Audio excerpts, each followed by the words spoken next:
5 തീയില് ഒരു 12 പിള്ളേരുടെ അത് കിട്ടാനുണ്ട്. അത് ആ ടീച്ചർ ഇതുവരെ അയച്ചു.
Hi, ma'am.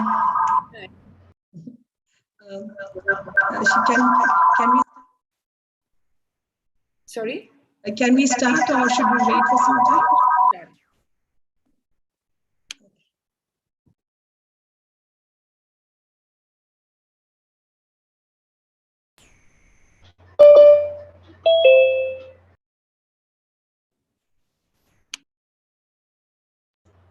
Good afternoon, one and all. This is Abhav Nair, class 11 student, master of ceremony for the day. And this is Anju S. Ghosh, class 12 student and your mistress of ceremony for the day. Our school, Savodaya Central Vidyalaya, is one of the jewels in Vidyanagar educational institutions and is always at the forefront of embracing technology and state-of-the-art facilities for seamless learning. Through our programs and initiatives, we always echo our voice for the betterment of our fellow beings. Our nature conservation initiatives and programs that involve students of all age groups are always viewed as a benchmark by the community. Today, we are gathered here virtually to inaugurate this academic year's Nature Club activity. To start the proceedings, let us invoke blessings from the Almighty. Praying is essential for understanding God and for perceiving His existence through our body, mind, and intellect. Prarthana is a combination of words, pra meaning intensely and artha meaning to plead. Now I call upon Suzanne John, student of class 10 and Nature Club ambassador for the invocation. All these pieces broken and scattered, mercy gathered, mended and whole. Heart, Lord, I'll be your vessel, the world to see your life in me. Oh, amazing grace, how sweet the sound that saved a wretch like me. Whoa, I once was lost, but now I'm found. Was blind, but now I see. Ooh, I can see you now. Ooh, I can see the love in your eyes, raising yourself down, bringing up the broken to life. Amazing grace, how sweet the sound that saved a wretch like me. Whoa, I once was lost, but now I'm found. Was blind, but now I see.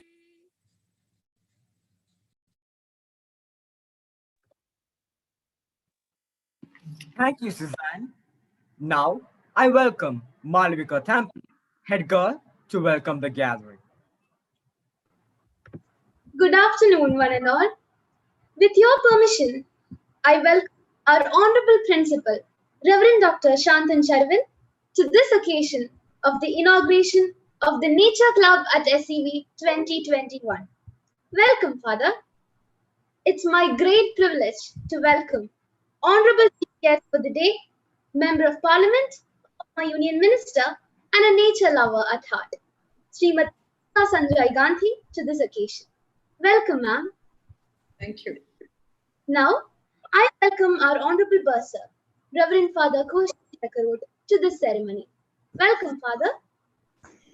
I shall welcome Amal Sir, Staff Secretary, Ms. Usha Nair, in charge, Nature Club at SCV, section mentors, the entire teaching fraternity of SCV, non-teaching and support staff to this occasion. Finally, I welcome all of you SCVians and the parents to this wonderful ceremony. Thank you and have a great day. Thank you, Maneka. Sam Walton, founder of Walmart, once said, and I quote, "Outstanding leaders go out of the way to boost the self-esteem of their people. If people believe in themselves, it's amazing what they can accomplish." Unquote. We do have a leader who leads his resources from the front. Rev Dr. Santhan Charuvil, our beloved principal, is our leader who strives for excellence in teaching and learning. Now, I invite our principal, Rev Dr. Santhan Charuvil, for the presidential address. Father, please. Good afternoon to you all. Honorable Chief Guest of the day, Srimati Maneka Gandhi, Member of our Parliament, Honorable Bursar, Koshy Chirakkarottu, dear students, parents, and their SCV fraternity. In Sarvodaya Central Vidyalaya, one of the famous institutions, not only in Trivandrum, which is known and acclaimed by the academicians all over Kerala and India.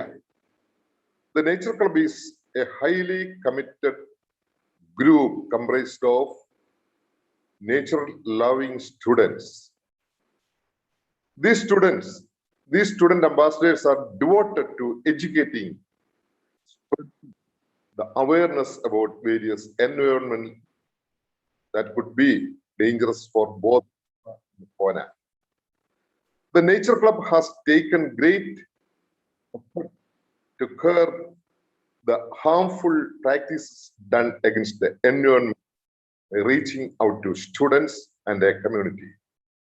This is achieved through numerous activities, emphasizes the imperative need in taking measures to our mother nature and to make our ways of living as eco-friendly as possible.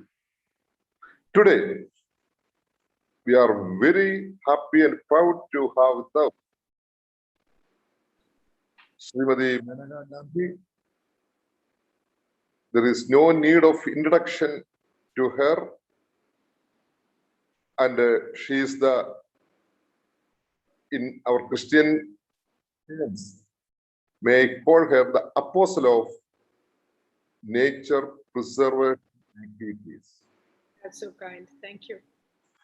Her entire life has been devoted for that. Madam, really, we Indians, we owe to your effort.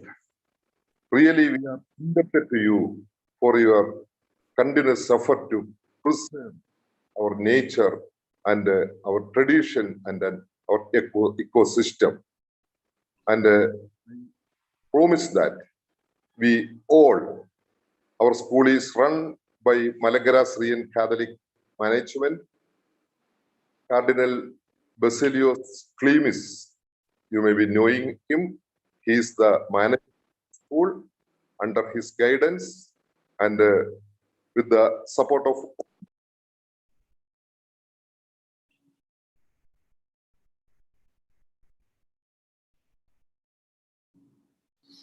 Nasi.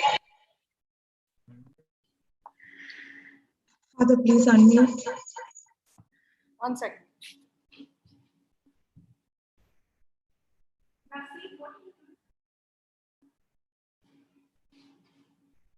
Sorry, I was looking for somebody to unmute this. Okay, now. Yeah, yes, ma'am. And the journey of Nature Club in this academic year started.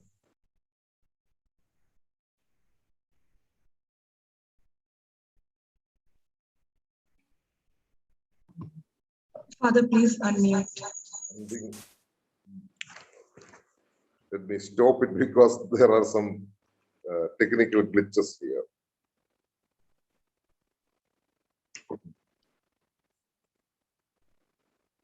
And I take this opportunity to thank and congratulate Usha teacher for her efforts during this pandemic time. She has been working very sincerely, in a committed manner for the preservation of our nature. Thank you. And thank you all the Nature Club lovers of our school. Thank you very much. Thank you, Father, for your meaningful words.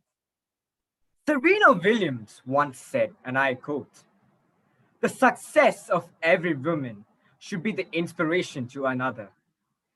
We should raise each other. Make sure you're very courageous.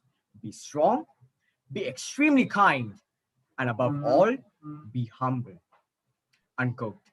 Srimati Maneka Sanjay Gandhi is an icon for successful women in India. Srimati Sanjay Maneka Gandhi is a successful politician who got elected to the Lok Sabha 8 times. Currently, Ma'am represents the Sultanpur constituency in Uttar Pradesh. Besides becoming the Union Minister of State for many terms, Ma'am is well known for her powerful opinions and actions on animal welfare and protection. Ma'am wrote more than a dozen books ranging from the biography of late Sri Sanjay Gandhi to storybooks and quiz books. Extensively traveled, Ma'am is a recipient of numerous national and international awards and recognitions related to the environment and animal protection. We are blessed to have Ma'am as our chief guest, and it is with profound respect I invite Srimati Maneka Sanjay Gandhi for the inaugural address. Ma'am, please. Thank you very much for giving me the honor of addressing the Nature Club. I would like to thank the principal, Father, for his speech at the beginning and the kind words he said about me. Now, how perhaps I think Mrs. Nair could tell me what to do is that I'll speak for about 20 minutes. And then after that, I'll be happy to take questions from your club. So I suggest you start gathering the questions now so that we have a scrum at the end. I'll take about 10 questions. Is that all right? So, ma'am, you want the questions first? No, I'm just saying you need to know who will ask the questions. Yeah, I know that. Ma'am, you can talk as we have said, and then the questions will come up. You know, animal welfare, people think is just about animals. It's not about animals at all. It's actually about how human beings could live better. Every single animal is not looked after by us. They look after us. Now, we give the word animal lover to anybody who feeds animals. But the word animal lover is such a small word. The word love is also such a small word. It's about recognizing that if we do not look after them, or if we do not give them the simplest of respect, we destroy our lives. Let me give you the example I give everybody, which is the simplest. I don't like cockroaches. You don't like cockroaches, right? So, but the point is, cockroaches are extremely important to us. And the reason why they're important is because when you have a bath or go to the bathroom, what comes out of your body, what we call in Hindi, mela, that if it goes into a water body unchecked, will destroy all the water into. But it doesn't. It's eaten by cockroaches in the nalis, in the drains. And their excreta is much cleaner than ours.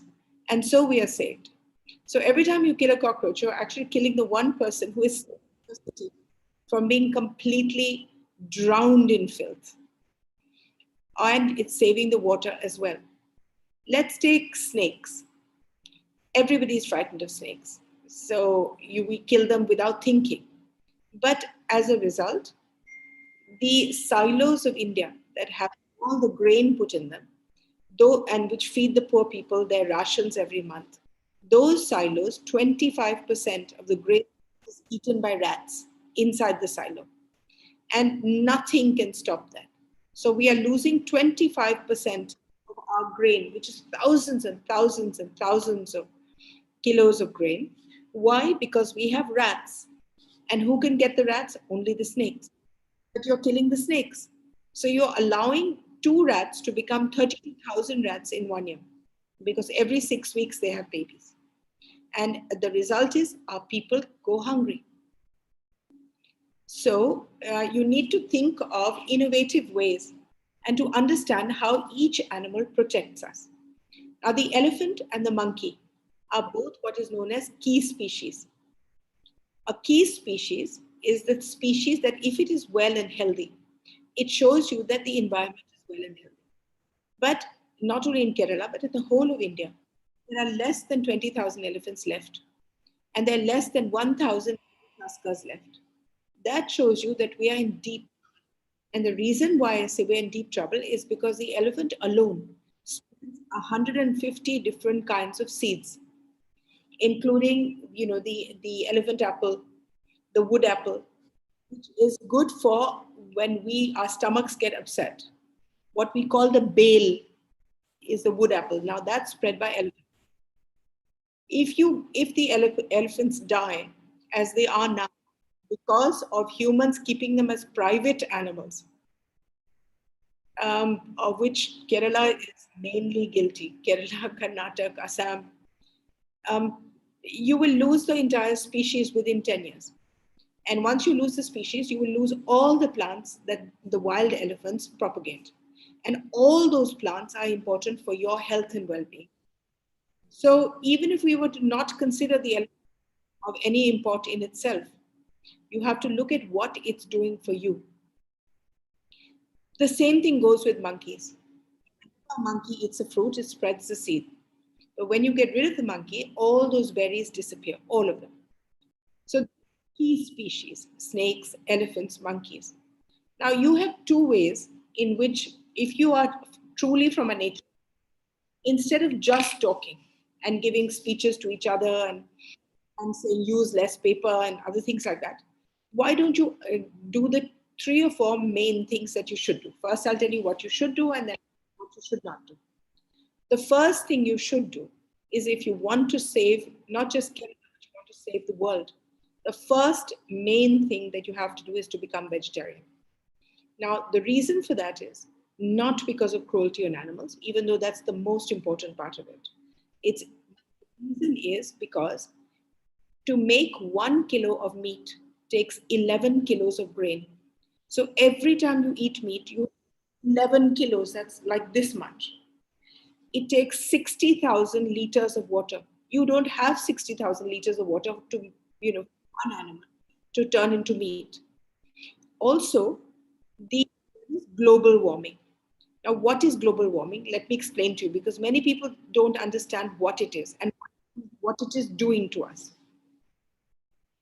Global warming is when the earth is warming, right? But the first thing that are getting warm are the oceans. And the Indian Ocean is the most affected. So the Indian Ocean, of all the oceans in the world, has come under global warming the most. And that's because of us, our meat eating, our export of meat. Meat eating causes 16% of methane emissions. 2 things that warm the oceans: carbon dioxide and, much more importantly, methane. Methane is 24 times stronger than carbon dioxide. We never talk about it because we are the guilty party. We, China, Brazil. So we only talk about what the West does, but we don't talk about how we have influenced global warming majorly. And methane comes from just 3 things: rice growing, animals which are raised for meat, and coal. Now, how many of these does Kerala have? Rice and animals grown for meat, animals exported. So now 1 cow, for instance, releases 600 liters of methane per day. Now, what has happened to the Indian Ocean is that it has become a victim of global, but in a very odd manner. The whole ocean has become very cold on one side and very hot on the other. Now, the cold side is near Australia. And because it's near, it's called, when it's near Australia, because it's so cold there, the rain has stopped coming. And when the rain stopped coming, half of Australia caught fire. Do you remember? The whole of last year, Year before last, it was on fire. Over a billion animals were killed. And not just animals, people lost their homes, the economy, the land, everything. On this side, near the Africa side, the Indian Ocean has been very hot. And because it has become hot, 6 countries have got 20 times more rain than they should have got. And when they got that rain, what happened? They created 500 times more locusts, because locusts grow in wet weather in Africa. Now the locusts didn't know what to do to eat, because there were 500 times more, not 500%, but 500 times. That means each family, each swarm, more than 1 crore locusts. So they eat everything locally, finishing off all the crops in those 6 countries. But then they came to India. And when they came to India, they ate up thousands and thousands and thousands of acres in Rajasthan and Gujarat. They came from Pakistan. So what happens? You eat meat in Kerala, or anywhere else. You eat meat in Kerala, and a locust comes to Rajasthan. Think, that is how we are doing it. Now, because we are the world's largest owner of cows and buffaloes and the largest exporter, we are contributing most of the methane to global warming. And the result has been, as I said, it's not just locusts, it's going to be malaria, it's going to be pandemics. Kerala itself has had floods. This beautiful, beautiful state was devastated with floods and will be again and again and again, because of the Indian Ocean, because it's the rise of water, the creation of more rain, the heat of the water is going to create these problems more and more. More typhoons, more cyclones, more monsoons, erratic monsoons. All this is because somebody's eating meat. How strange is that? So the first thing you need to do is to stop eating. The second thing that meat does is, anybody who grows animals for meat does not have land. That is why he's taken to cattle. So what he does is, he puts all his cattle, his goats and his sheep into the forest. And they eat up all the shoots of the forest. The result of that is that you have no new forests. And now you are rapidly going to about 8% in the country, when you should not go below 25% if you want to stabilize the weather. If you want to get water out of the ground, you should not go below 25%. But you go to 8%. And why? Because of all the cattle. In Andhra Pradesh, for instance, at any given time, there are about 6 to 7 lakh animals eating up the forest. So on one hand, we don't plant anything. On the other hand, we eat up everything, or we allow the cattle to eat up everything. So you lose, when you export meat, when you eat meat, you are not eating the anguish of an animal, of a baby. You are actually eating water, huge amount, 60,000 liters per kilo. You are eating grain, which belong to poor people, 11 kilos per kilo. You are eating,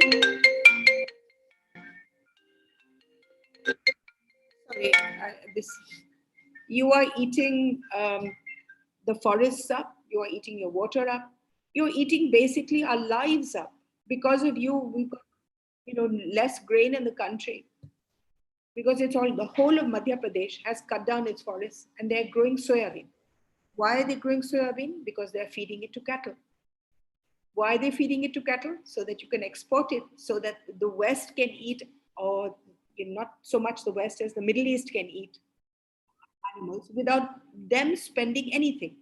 To give you one example, Sri Lanka has just announced that they are shutting down all their slaughterhouses. Why? Because slaughterhouses pollute everything. They pollute water, they pollute the land, they create a smell, everything. So Sri Lanka has decided to close down all the slaughterhouses, because they're saying that the only country that is foolish enough to try and feed the whole world is India. So they are now going to be all the meat from India. So we lose our forests, we lose our water, we lose our land. We quarrel in communities. This whole business of Hindus and Muslims and this and that quarreling over animals. is created artificially. But the point is, because of the meat issue, we created a life like hell for us so that another country can eat our animals. We are feeding Bangladesh, Jordan, the whole Middle East. We are the largest exporter. For what reason? And do you know that all slaughterhouses have got are tax free? So you don't earn 1 rupee from them. They are all GST free. So you earn nothing from them. And more than 50% of them are owned by people who live abroad. So they take your money. What do you get? Nothing except global warming.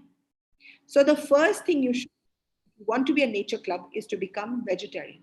This is immutable. You cannot even compromise that, oh, I'll eat once a week, or I'll only eat when I go out, and I'll be vegetarian on Tuesdays, or some other nonsense like that. The second is to remember that when you kill animals, when you're mean to animals, a lot of people are mean. And when they're mean to animals, we must stop it. And the reason why we have to stop it is because there have been studies done by governments all over the world, especially the FBI. And they have discovered that anybody who is mean to animals is usually mean to his children and to his wife, and will sooner or later land up in jail for a crime committed against human beings.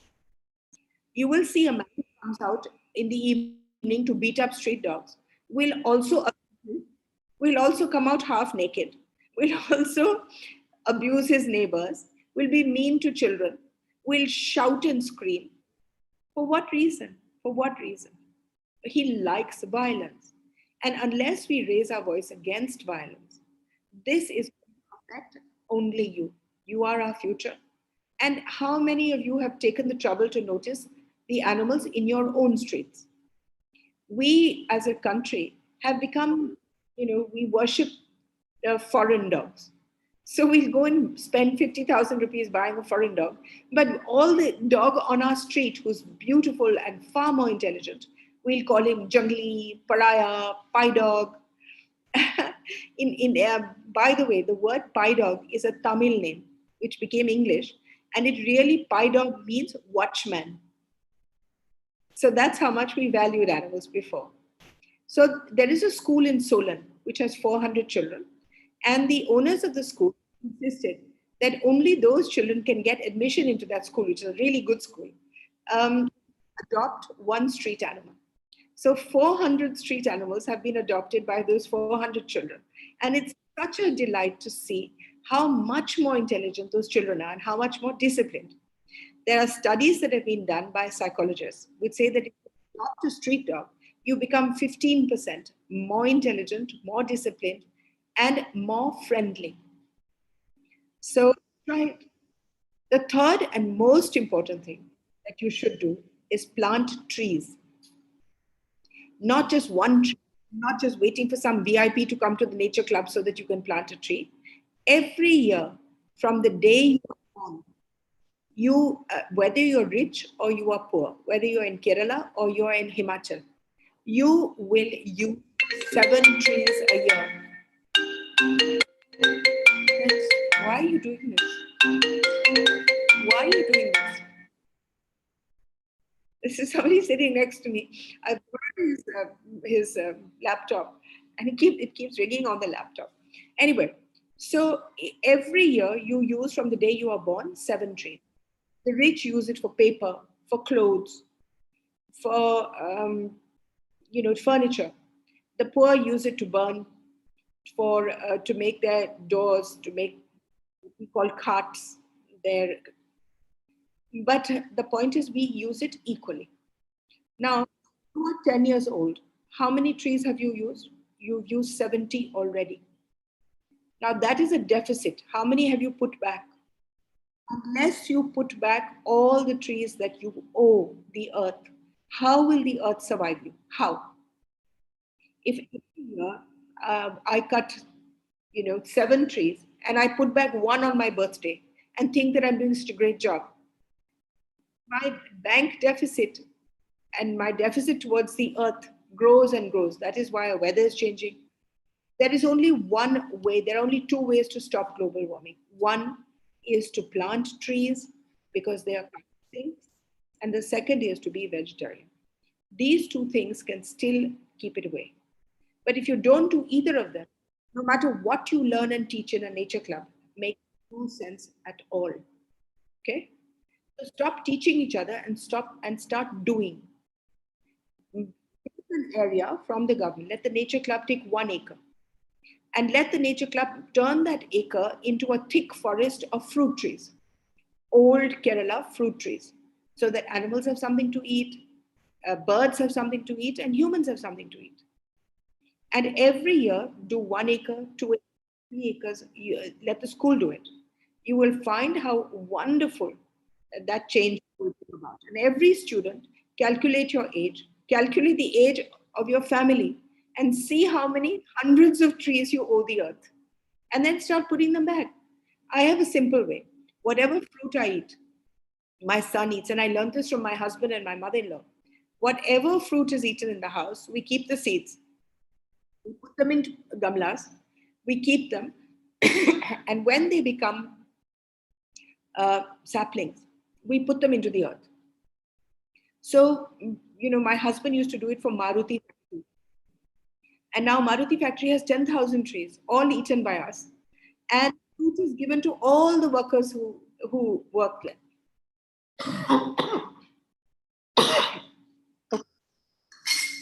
Then come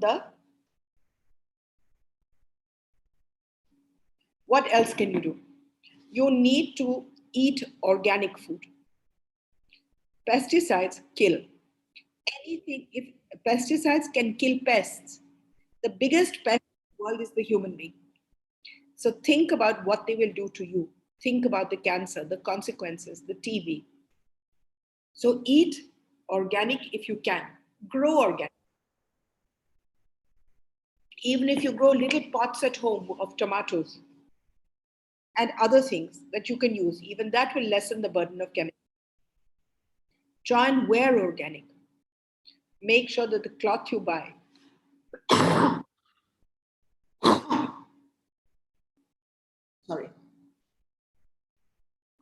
is organic. Then start an animal welfare club in the school itself.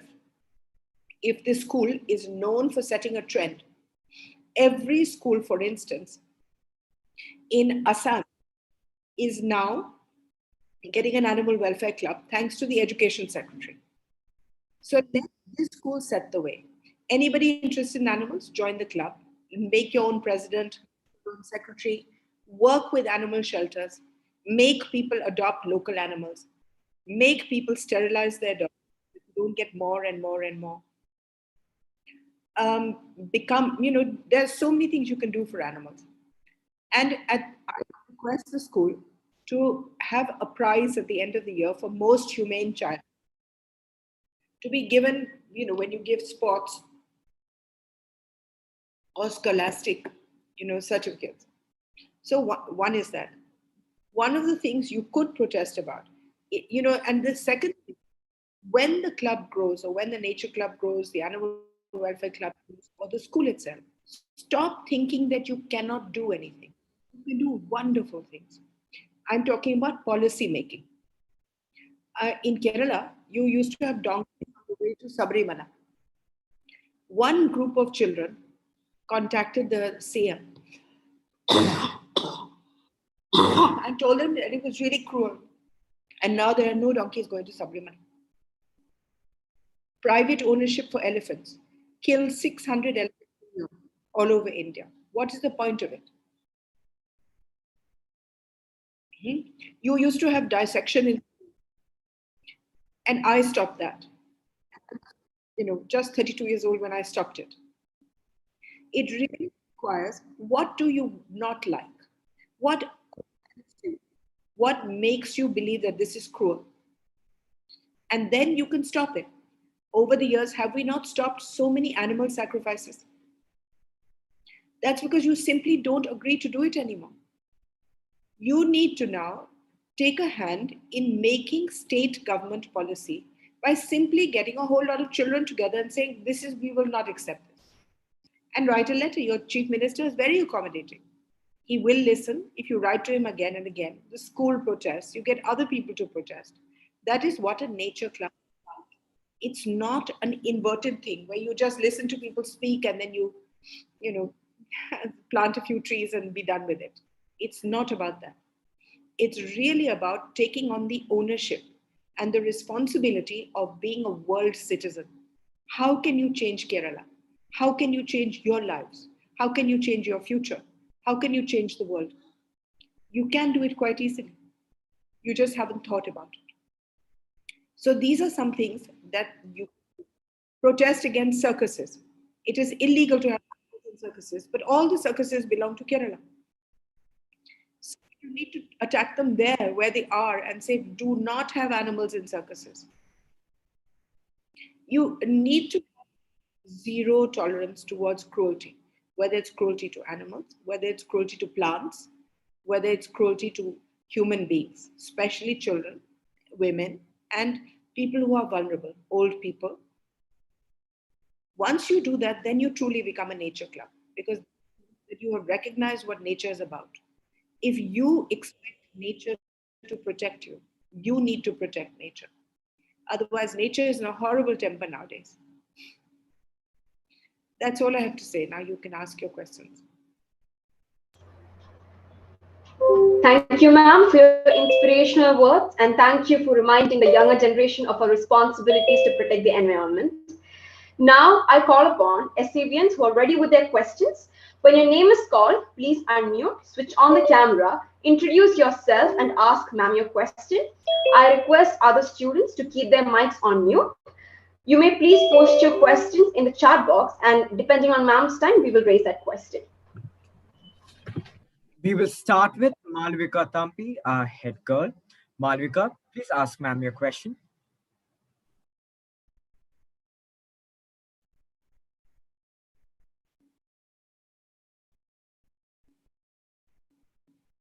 Shall we move on?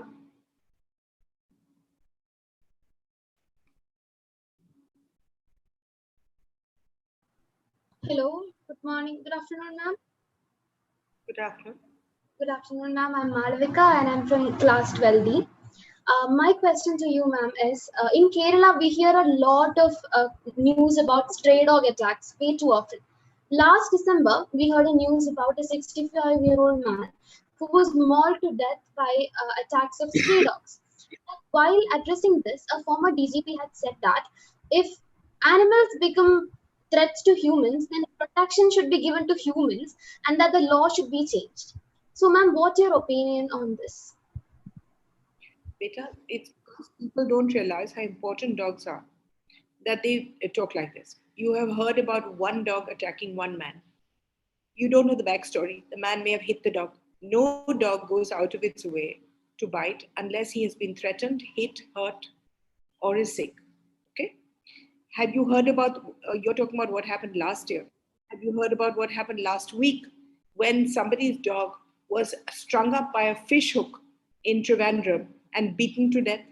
What would you say to the 3 people who did that? Do you know what happened to them? They got a 50 rupee fine. Now they will go back, they will beat their wives, they will beat their children, because now they realize how easy it is to be violent and get away with it. Now, I have to come back to the question of dogs. What is so important about them? I need you to understand this. A dog is a predator. And what is he a predator of? He's a predator of rats. Now, long before you were born, there is a city called Surat in Gujarat. And the municipal commissioner of that city decided that he wanted to make it really clean. So his idea of really clean was only 2 things. One is he threw out all the beggars, which never make anybody dirty. And the second was he killed all the dogs. Now, nobody said anything. He killed all of them within 1 month. He just had a huge drive and killed everyone. What happened after that? Within 2 weeks, the rats that live below ground and never come up on top because they're scared of dogs and cats, not of human beings, they all came out on top. They all came out. And people my age will remember and tell you that there was plague. 2 people got plague because they were bitten by rats. And the whole of India had to put those masks on. And again, tourism stopped coming for 2 years. We became a joke all over the world. Why? Because of one city getting rid of its dogs. Do you understand what will happen if you get rid of the dogs? They don't live here because you give them food. They are there to serve a specific environmental purpose.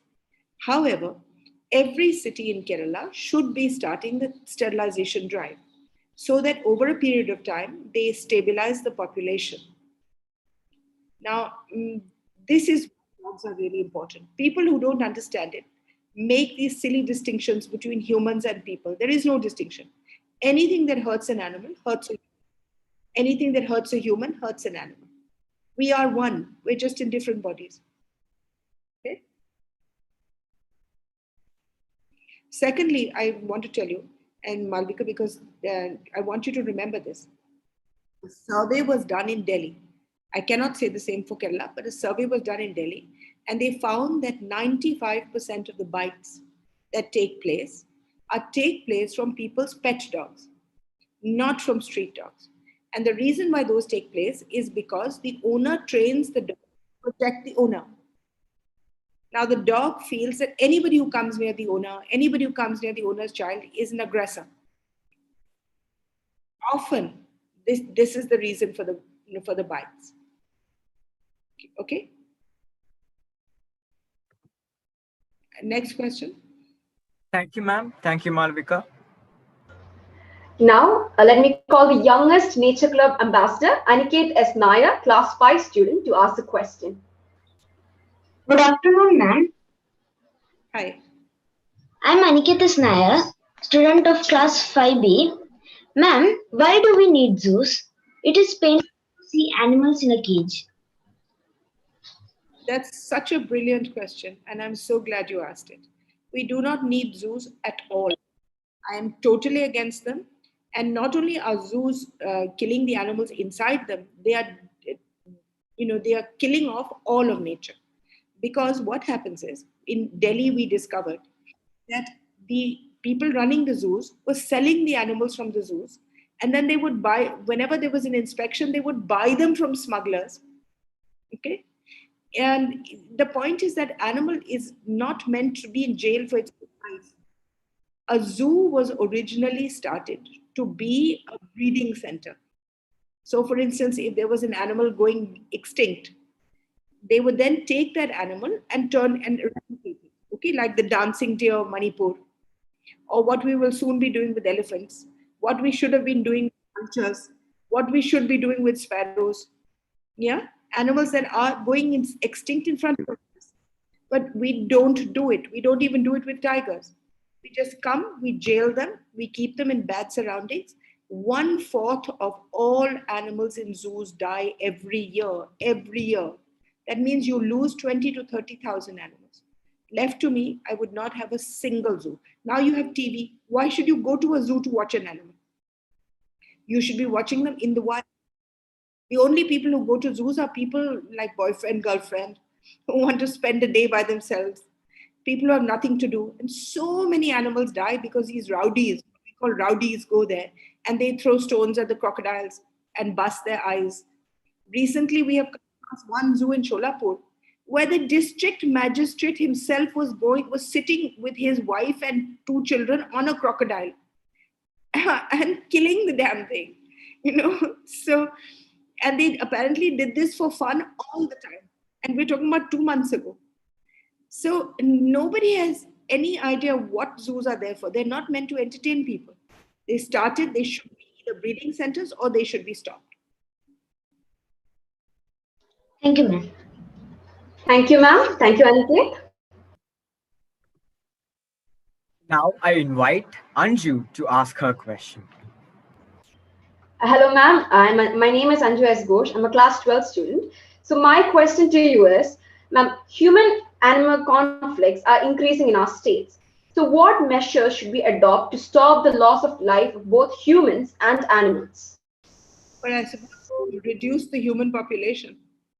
Because not only is the population of humans growing hugely, but your greed is growing. So people who would be happy with small houses now want big houses.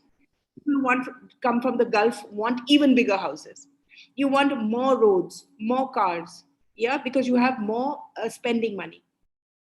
So when you do that, you necessarily take away the land that belongs to animals. So you want to make roads in all the wildlife sanctuaries. You want to make houses where there's more green, which belongs to the animals. So the animals there's no human-animal conflict. These animals are fighting for their lives. You are simply fighting for your greed. So you have to take a call. How greedy do you want to get? Do you want to wear diamonds? If you want to wear diamonds, recently the government has passed an order that 2.5 lakh huge old trees will be cut for diamond exploration.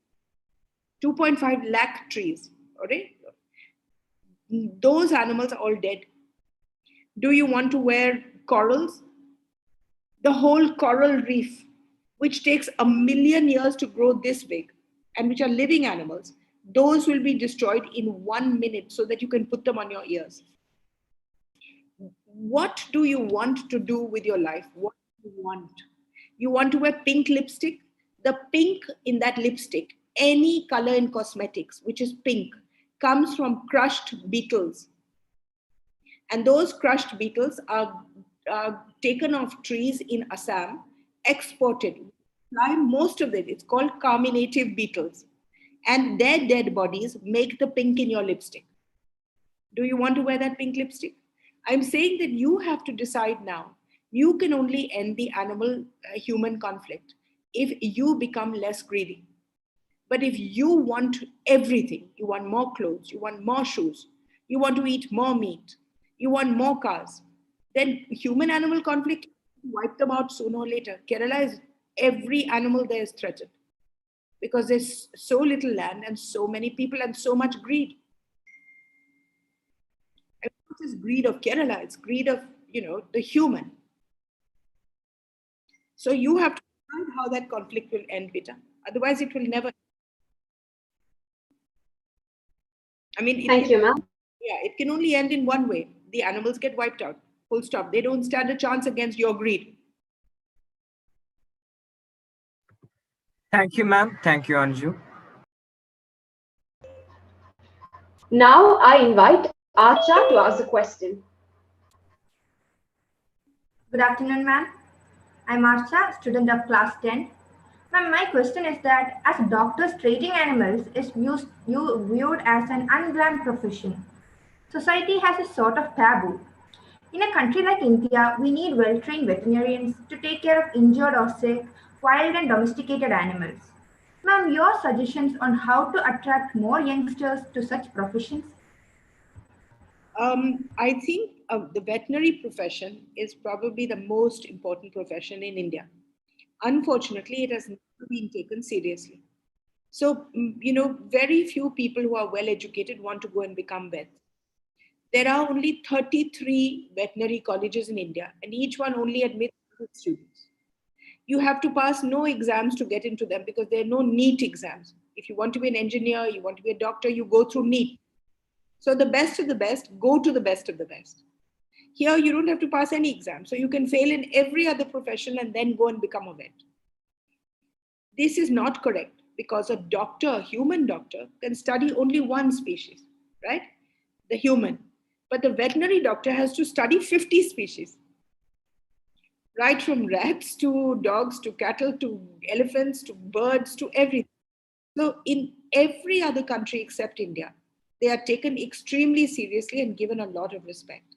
In India, neither are they given, neither do they give themselves much respect, neither are the veterinary colleges very good, neither are the people entering them have any interest in animals.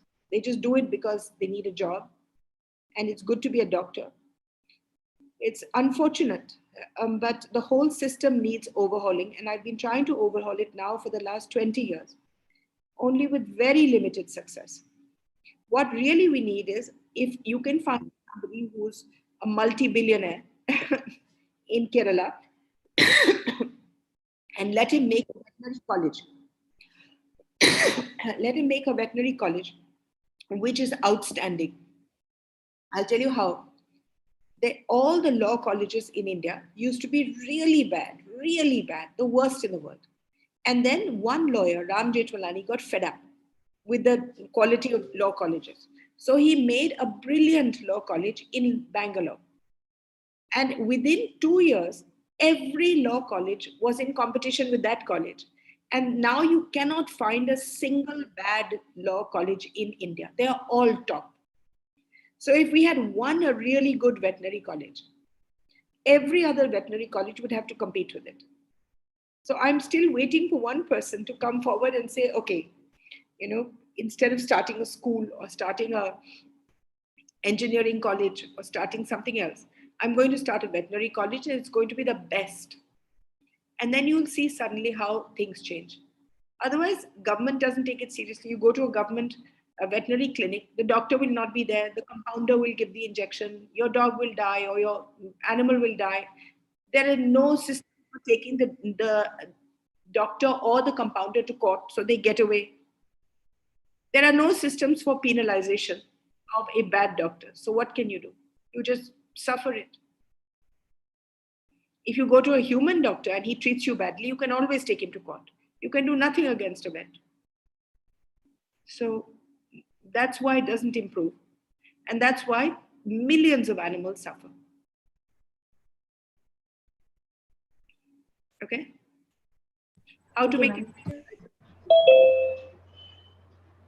Thank you, ma'am. Thank you, Archa. Hello, ma'am. I'm Abhav Nair, and I'm a grade 11 student. And may I ask you the last question? Sure.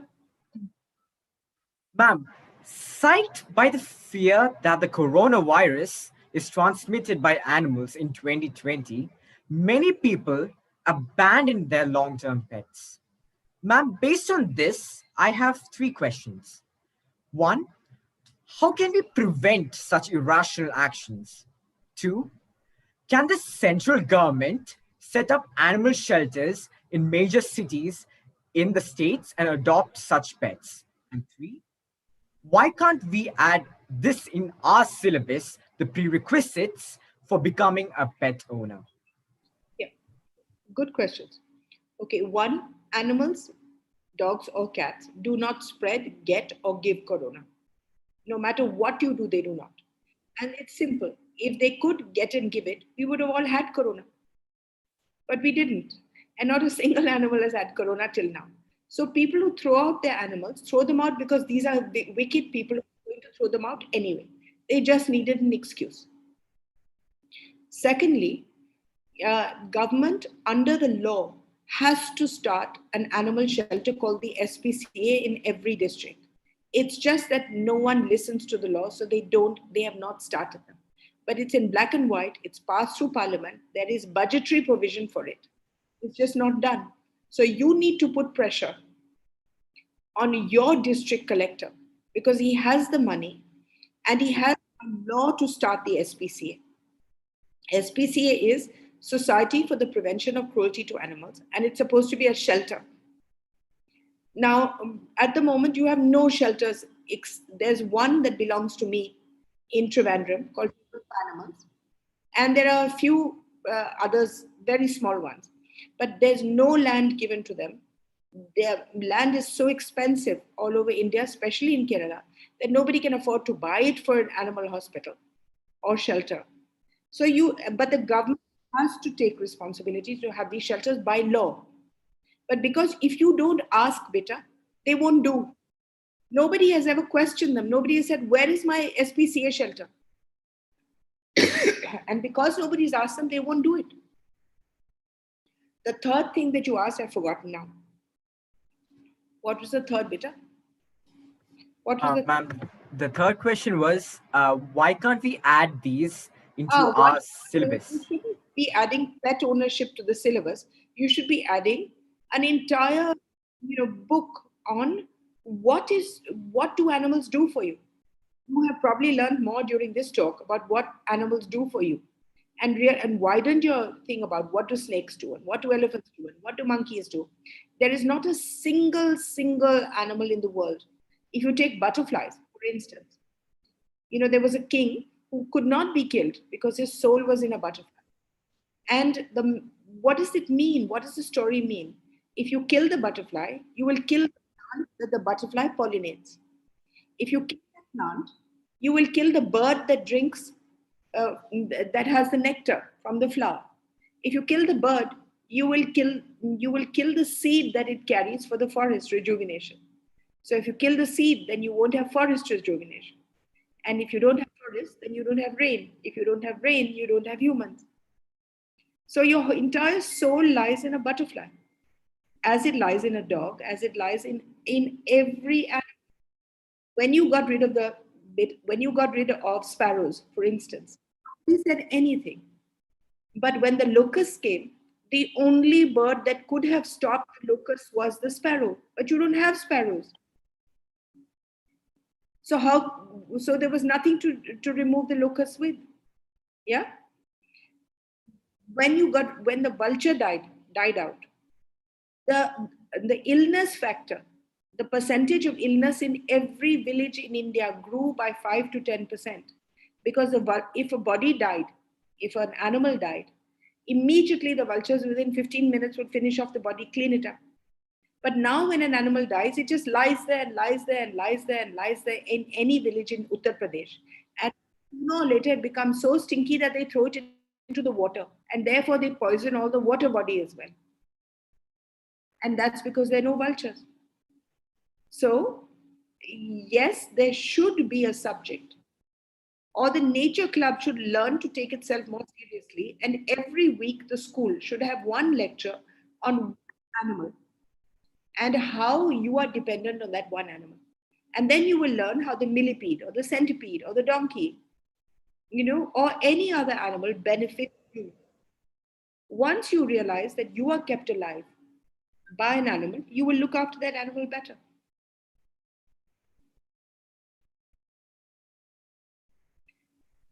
Thank you, ma'am. Thank you for inspiring all of us. Thank you. Actions speak louder than words.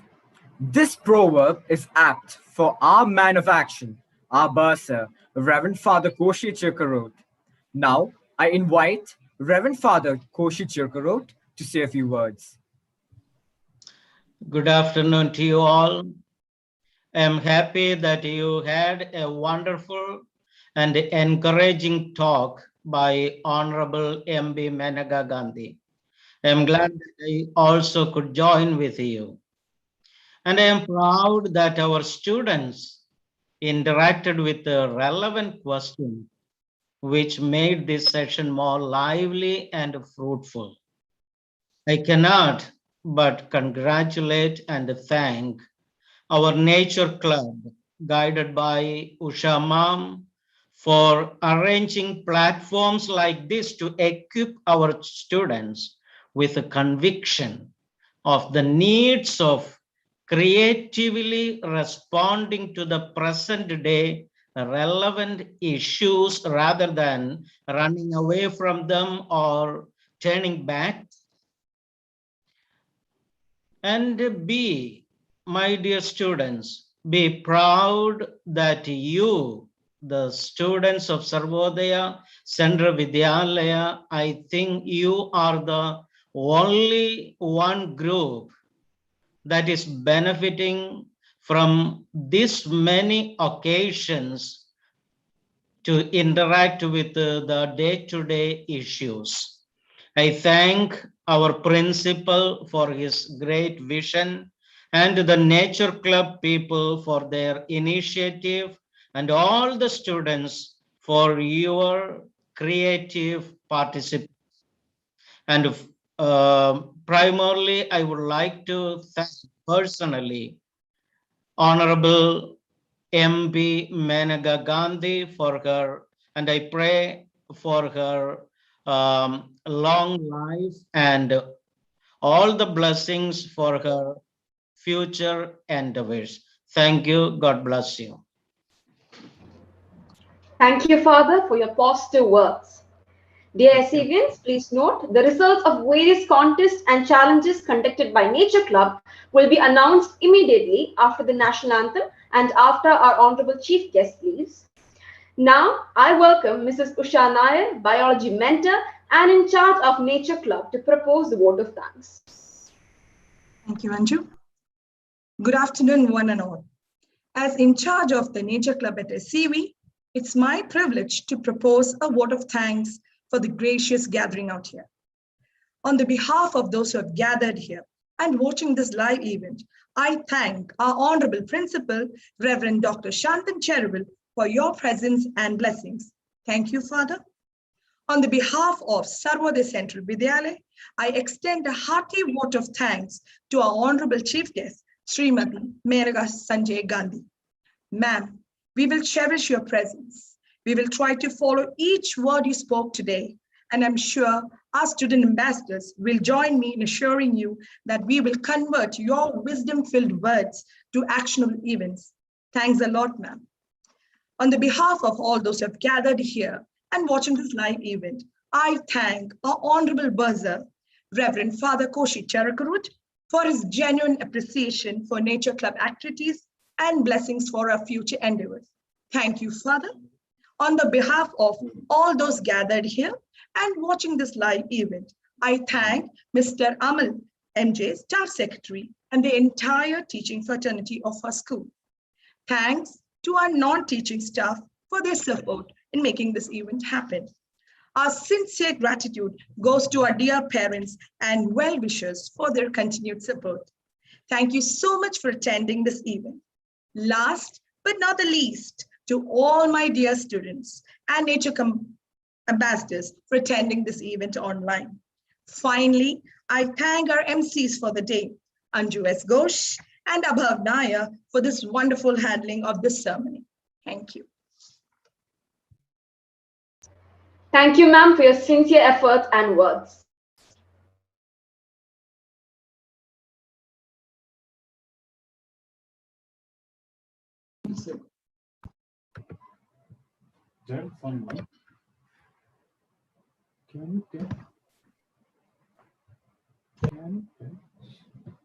Anju, you may continue, please.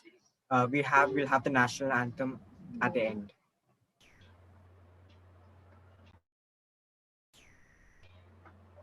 So with this, we've come to the end of the inaugural function. I request the SCVians to stay back for the announcement of results of various contests done by the Nature Club. So at last, I would like to thank the dignitaries and let us wait for them to lead the meeting. Thank you.